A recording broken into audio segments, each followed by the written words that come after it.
This season of Advent is about discovering the extraordinary smack dab in the middle of our ordinary living. Let's face it, the holidays can be a really crazy time. Shuffling parties and families, shopping and gifting, eating and traveling, and the news cycle which never stops. From Ukraine to Epstein to Venezuela to AI to ICE to redistricting and on and on and on. I like the words of minister and theologian John Killinger. He uses a different word for the nativity scene. He calls it the creche when he says, "The creche is a small center of sanity in a world gone mad." The creche is a small center of sanity in a world gone mad. Some of you know the word liwatu, a liwatu Christmas. Some of you don't know that word because it's a word that I made up. About 8 years ago, I was laying in a tent under the stars when we were participating in the Festival of Sharing.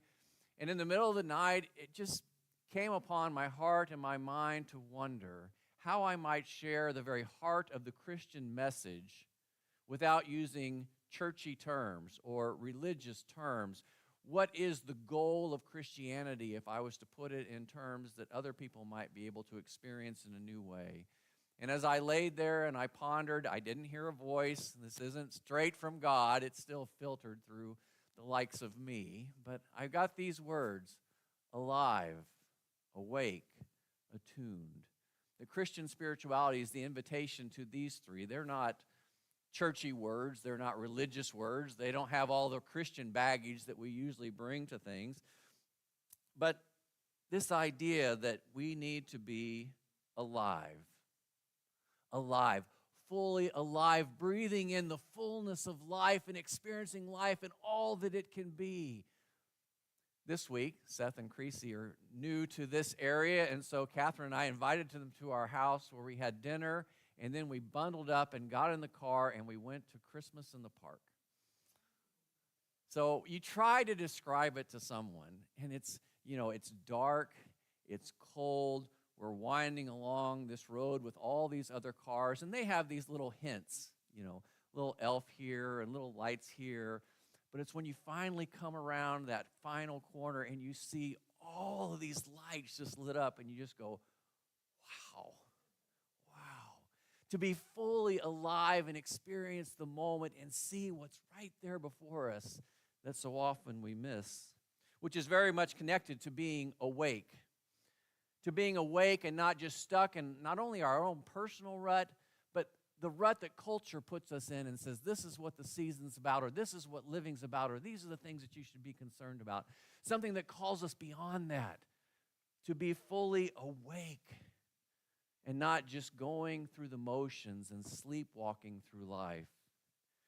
And then ultimately to be attuned. It's not just about being alive in a personal feeling or being awake as individuals or as a culture, but being attuned to what the Spirit is looking for in our society and really beginning to recognize the dissonance where we find injustice and finding ways to participate in God's unfolding dream around us.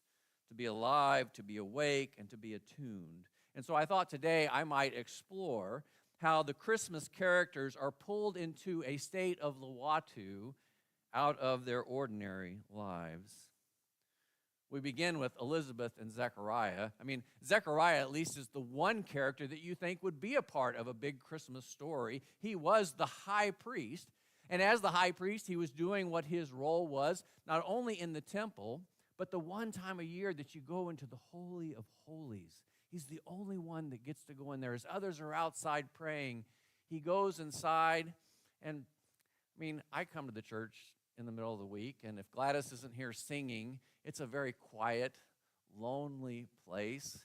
And I certainly don't expect, as I'm wandering around doing this, that, and the other, to all of a sudden see the sacred, the holy, an angel coming to speak to me. But out of that ordinary moment, Zechariah experiences something extraordinary and literally finds himself dumbfounded and doesn't speak for 9 months. Elizabeth, his wife, they're up in years. She's never been pregnant before. They say she's barren.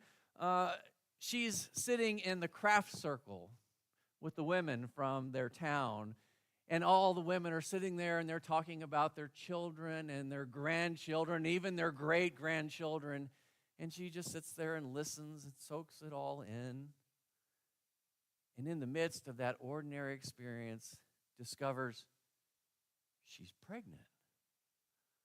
She's pregnant and she's drawn into God's story in an amazing way. Young Mary, from our readings today, just going through her regular routines and has an encounter with an angel who tells her amazing things that she can't even possibly believe might come to fruition. And yet she says, let it happen. And as it happens, and as the sacred feels and becomes embodied inside of her, she begins to see the world in a whole new way. She is alive, awake, and attuned, and sings a song of a world turned upside down. And then Joseph kind of going through tough times, engaged to be married, finds out that his bride-to-be is pregnant, and he's picked his path forward. He's going to dismiss her quietly, not embarrass her in front of everyone. But there's that slim little crack. You know how we sing that song? The little crack is how the light gets in. He listens to his dream. Do you pay attention to your dreams? I don't think I've ever had a dream that told me what I needed to do about something. My dreams are just craziness. But his crazy dream says, take Mary to be your wife and have a son and name him Jesus, for he will be the Savior for all people. And so he awakes to a whole new path that leads him not only to Bethlehem, but to Egypt and beyond in Matthew's story. All of the characters are just normal folk living out their normal day-to-day lives. They happen to just be, or at least open to being, more fully alive, awake, and attuned. They see what others living their normal lives do not, cannot, or will not see. They hope for what others do not, cannot, or will not dare. We tend to think, well, I'm not like them, but we are.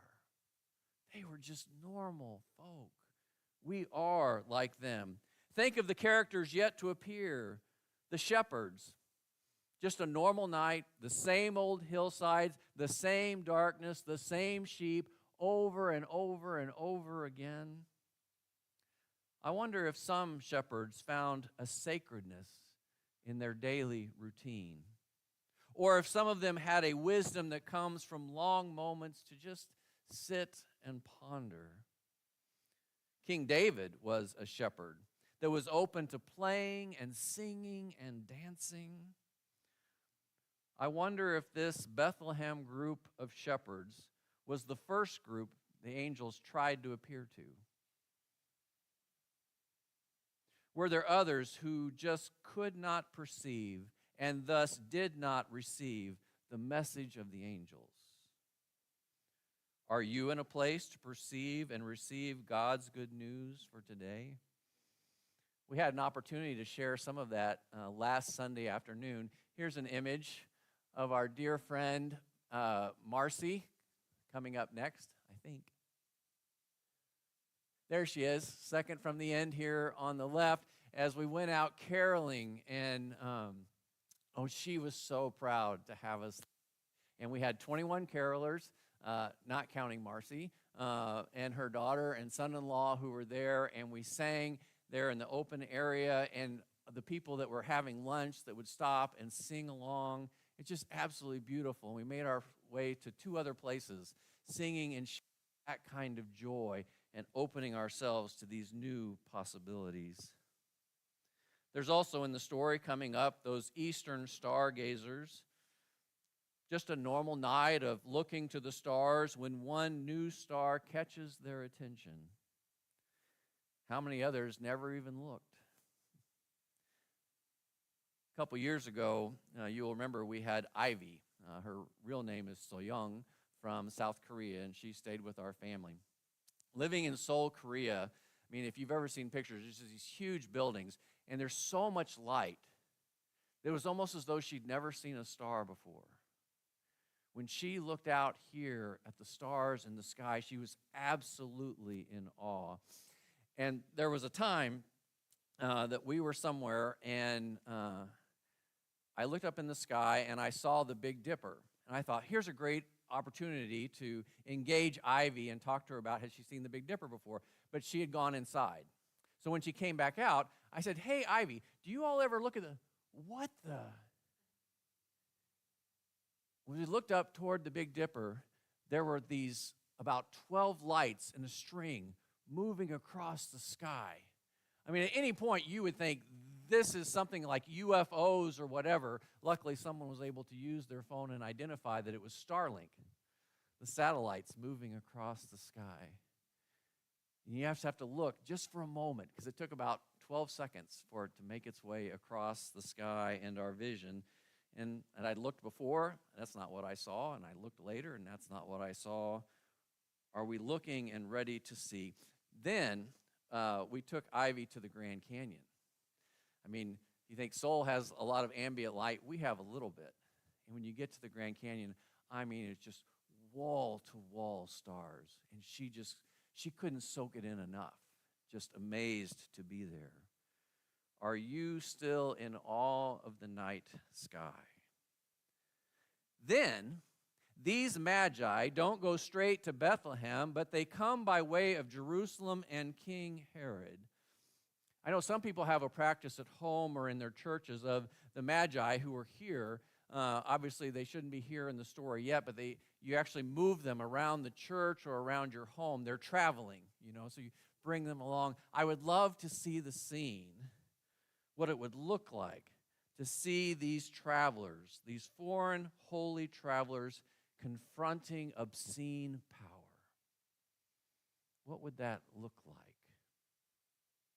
These stargazers were very attuned to the fact that something was wrong in the world. We often slide past those more disturbing parts of the story. In Matthew, King Herod is depraved and wretched. In fact, he will soon strike out, having all boys 2 years and younger killed in Bethlehem and the surrounding region. But Joseph and his family escaped to Egypt because he was willing to listen to his dreams. Luke also makes it clear that the Jesus story is a threat to those who are powerful. We hear it in Mary's song, the Magnificat. God scatters the proud and self-important. God brings down the powerful from their thrones and lifts up the lowly. God fills the hungry with good things and sends the rich away empty. The lyrics that the Spirit puts on the lips of this young, pregnant, brave girl sing against injustice and the great divide in the world between the haves and the have-nots. More than any other character, Mary is alive to the moment, awake to new ways of being, and attuned to a sacred tide that was turning everything upside down. I guess these parts of the story don't get as much play because it's a happy holiday made for children. But this year, I picture these children in the next slide. Ukrainian children. Since the invasion of Russia, over 20,000 Ukrainian children have been kidnapped and stolen away, abducted and taken to various places where they can be re-educated about what is important in life. These next coming 7 days will be the darkest week of 2025, with the least amount of daylight. But next Sunday will mark the winter solstice, when the light will make its return. This last slide, this is a picture of sunrise in Bethlehem. The days of darkness are numbered. The days of authoritarianism are numbered. The days of war are numbered. The days of hatred are numbered. But as the adult class is reading, such progress is not inevitable, but requires a liwatu people willing to put in the work to be a part of God's unfolding dream. During this season in your normal life, in what ways are you alive, awake, or attuned? In the spirit of John Killinger's words, may you find in the Nativity this week a small center of sanity, hope, peace, love, and joy amidst a world gone mad. And as we gather at the table, may it be a form of resistance as we rail against the dark. And then watch for stars and listen for angels and conjure once again the light. Good news for all the world. I'd like to invite the choir to come forward.